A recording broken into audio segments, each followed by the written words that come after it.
क्या कभी आपने सोचा अगर इंदिरा गांधी का असैसिनेशन ना हुआ होता तो भारत की राजनीति और देश का दिशा किस तरह से बदलती। इंदिरा गांधी न केवल भारत की पहली महिला प्रधानमंत्री थी, बल्कि वो एक ऐसा नेता थी जिन्होंने अपनी कड़ी नीतियों और साहसिक निर्णयों से देश को एक नया रूप दिया।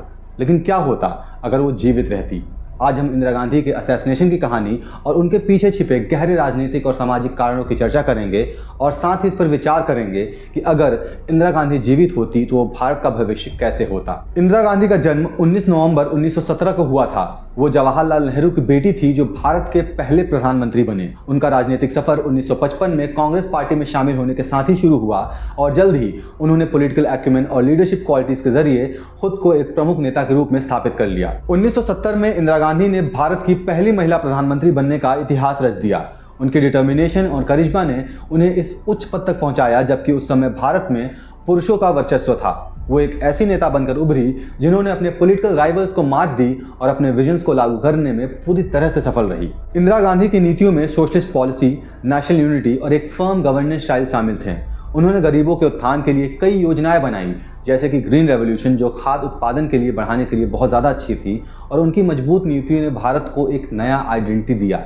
लेकिन कुछ लोगों ने उनके अथॉरिटेरियन तरीकों की आलोचना की और इससे उनका पॉलिटिकल इमेज डिस्टर्ब रहा। इंदिरा गांधी ने अपने आर्थिक नीतियों में बड़े बदलाव किए, जैसे कि 1969 में बैंकों का राष्ट्रीयकरण किया, जिसका उद्देश्य आम लोगों को वित्तीय सेवाएं उपलब्ध कराना और आर्थिक विकास को लेकर बढ़ावा देना था। इसके अलावा उन्होंने गरीबी हटाओ अभियान शुरू किया, जिसमें उन्होंने देश में गरीबी समाप्त करने का लक्ष्य रखा और उनका मानना था कि आर्थिक एम्पावरमेंट के बिना सामाजिक परिवर्तन संभव ही नहीं। इंदिरा गांधी के समय में ग्रीन रेवोल्यूशन का आगाज हुआ। यह कृषि सुधार था जिसने नए टेक्नोलॉजी जैसे कि उच्च उपज वाली फसलें और आधुनिक सिंचाई तकनीकों का उपयोग किया गया। इसने भारत के कृषि उत्पादन को बढ़ाने में मदद की और खाद्य सुरक्षा सुनिश्चित की। इससे देश के खाद्य की कमी समस्या से निपटने में एक महत्वपूर्ण सफलता हासिल मिला इंडिया को। इंदिरा गांधी का 1971 का बांग्लादेश मुक्ति संग्राम में महत्वपूर्ण नेतृत्व रहा। जब पूर्वी पाकिस्तान में बांग्लादेश की स्वतंत्रता के लिए आंदोलन शुरू हुआ था तो उस समय इंदिरा गांधी ने इन्हें ह्यूमैनिटेरियन मुद्दा मानते हुए समर्थन किया और उन्होंने पाकिस्तान द्वारा नागरिकों पर की गई क्रूरता को भारत की नेशनल सिक्योरिटी के लिए खतरा माना।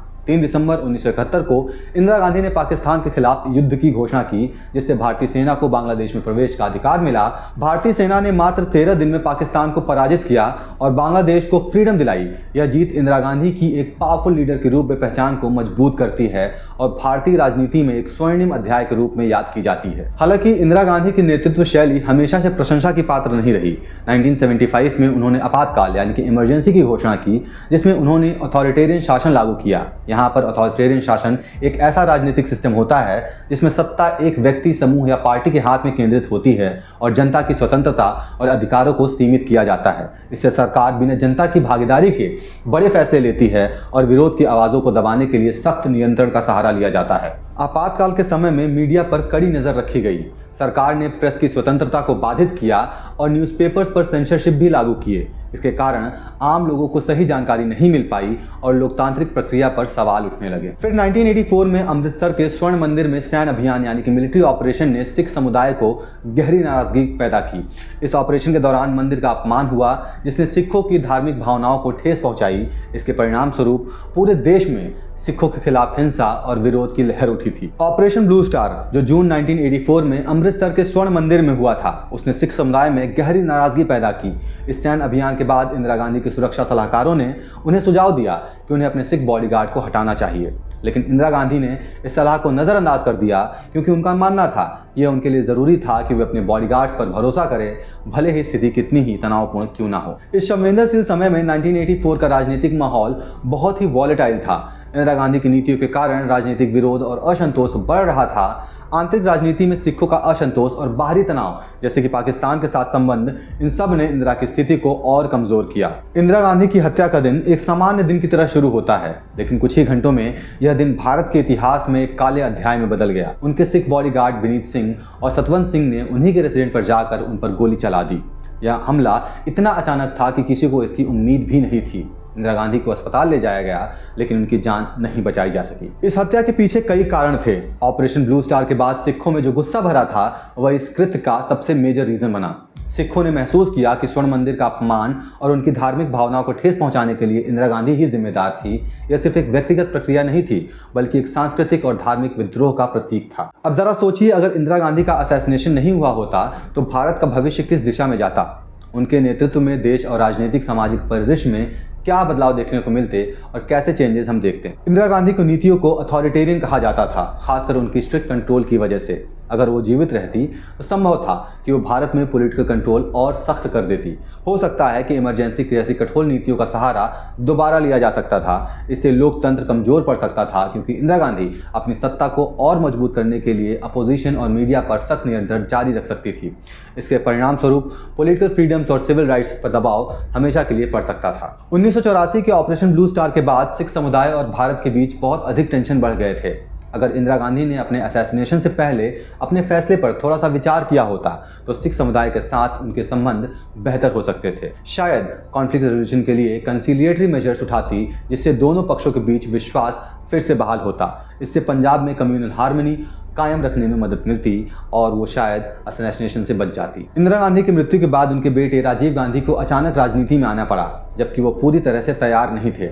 अगर इंदिरा गांधी जीवित रहती तो राजीव गांधी का पॉलिटिकल करियर थोड़ा जल्दी शुरू नहीं होता और हो सकता है इंदिरा गांधी उन्हें पॉलिटिक्स की समझ में अनुभव प्राप्त करने का और मौका देती और उनके राजनीतिक उत्तराधिकारी में अधिक स्टेबिलिटी होती और राजीव गांधी एक अधिक परिपक्व नेता होते। इंदिरा गांधी की ग्लोबल डिप्लोमेसी में मजबूत पकड़ थी। उनके नेतृत्व में भारत की फॉरेन पॉलिसी और अधिक असर्टिव होती। यूएसएसआर और यूएसए के बीच इंडिया का बैलेंसिंग एक्ट और मजबूत हो सकता था, क्योंकि इंदिरा गांधी की लीडरशिप में नॉन अलाइनमेंट मूवमेंट एम में अपनी स्थिति को और मजबूत कर सकता था। इससे भारत का इंटरनेशनल स्टैंडिंग और ऊंचा हो सकता था, जिससे वो इमर्जिंग पावर के रूप में और जल्दी से उभर सकता था। इंदिरा गांधी की हत्या के बाद भारत को गहरे सामाजिक और सांप्रदायिक विभाजन का सामना करना पड़ा।